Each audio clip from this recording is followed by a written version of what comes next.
Vivat Cor Jesu per Cor Mariae. Hiduplah hati Yesus melalui hati Maria.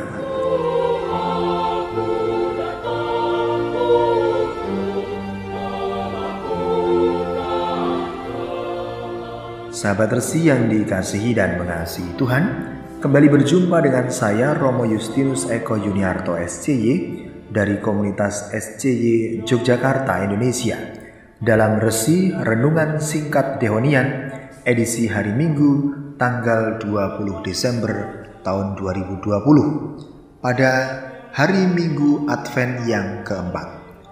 Mari kita dengarkan Injil Yesus Kristus menurut Lukas bab 1 ayat 26 sampai 38. Dalam bulan ke-6, Allah mengutus malaikat Gabriel ke sebuah kota di Galilea bernama Nazaret, kepada seorang perawan yang bertunangan dengan seorang bernama Yusuf dari keluarga Daud.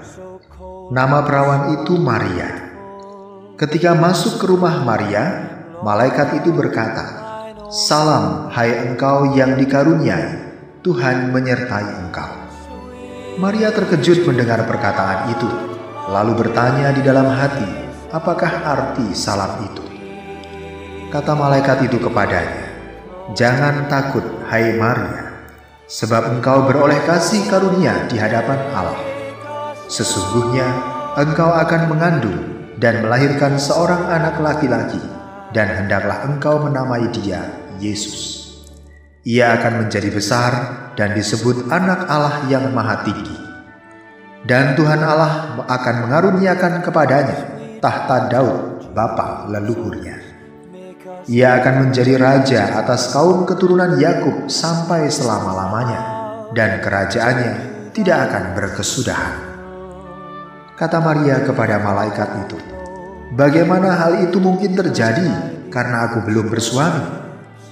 Jawab malaikat itu kepadanya, "Roh Kudus akan turun atasmu, dan kuasa Allah yang Maha Tinggi akan menaungi engkau. Sebab itu, anak yang kau lahirkan itu akan disebut kudus Anak Allah. Dan sesungguhnya Elisabet sanakmu itu, ia pun sedang mengandung seorang anak laki-laki pada hari tuanya itu. Dan inilah bulan yang ke-6 bagi dia yang dikatakan mandul itu. Sebab bagi Allah tidak ada hal yang mustahil." Maka kata Maria, "Sesungguhnya aku ini adalah hamba Tuhan, terjadilah padaku menurut perkataan." Lalu malaikat itu meninggalkan Maria. Para sahabat Resi yang dikasihi dan mengasihi Tuhan, kalau seseorang yang tidak dikenal lalu dia memberikan berita yang mengejutkan, yang sensasional, atau kalau kita harus menyampaikan sebuah informasi yang penting kepada orang yang sama sekali tidak kita kenal, maka itu pun juga tidak akan mudah untuk meyakinkan. Kita butuh banyak argumen untuk membuktikan bahwa kabar itu benar atau kabar itu salah. Maria ketika menerima kabar dari malaikat Tuhan yang bernama Gabriel itu, ia begitu sangat terkejut. Dia merasa masih sangat muda dan belum menikah, kendati sudah punya tunangan.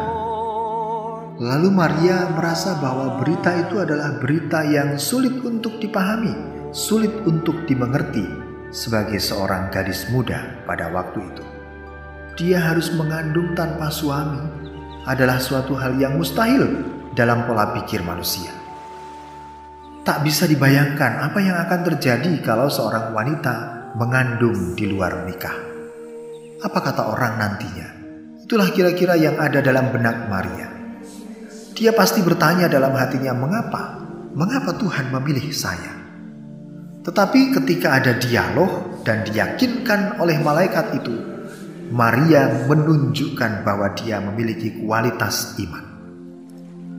Para sahabat Resi yang dikasihi dan mengasihi Tuhan, orang zaman ini suka sekali dengan hal-hal yang sensasional, hal-hal yang besar.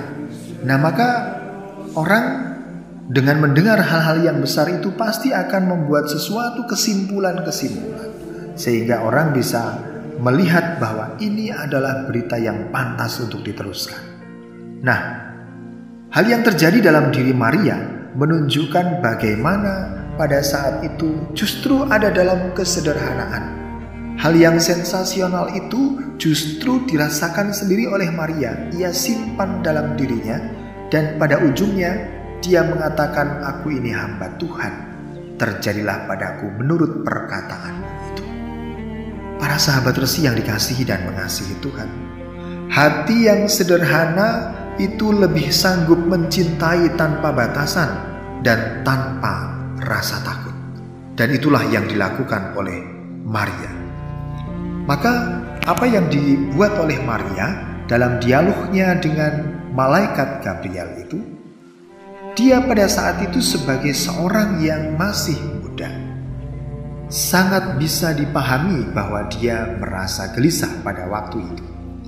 Tetapi ternyata Tuhan Allah itu melaksanakan karya keselamatannya justru dengan sebuah awal yang sangat sederhana. Dalam suasana yang diam-diam, tidak heboh-heboh amat. Nah, maka kita bisa melihat bahwa ternyata tokoh besar Yesus Kristus yang hadir dalam sejarah umat manusia, yang akan memenuhi janji Allah itu, yang sudah dijanjikan selama berabad-abad melalui umat Israel, justru dihadirkan dalam suasana yang tenang, suasana yang sederhana. Padahal dia adalah keturunan Daud. Daud itu adalah raja yang besar. Tetapi keturunannya ini yang dikatakan akan menjadi penebus, akan menjadi tebusan bagi banyak orang ini, hadir dalam suasana yang sangat sederhana. Diawali dengan malaikat Gabriel yang datang kepada seorang perawan desa, Maria. Para sahabat resi yang dikasihi dan mengasihi Tuhan, Maria adalah contoh kesetiaan. Dan kesetiaan yang diharapkan oleh Allah sungguh nampak dalam diri Maria ketika dia menerima kabar itu. Ada sebuah dialog. Maria merespon panggilan Allah itu. Dan akhirnya ada kesiapsediaan yang dia ungkapkan kepada malaikat itu.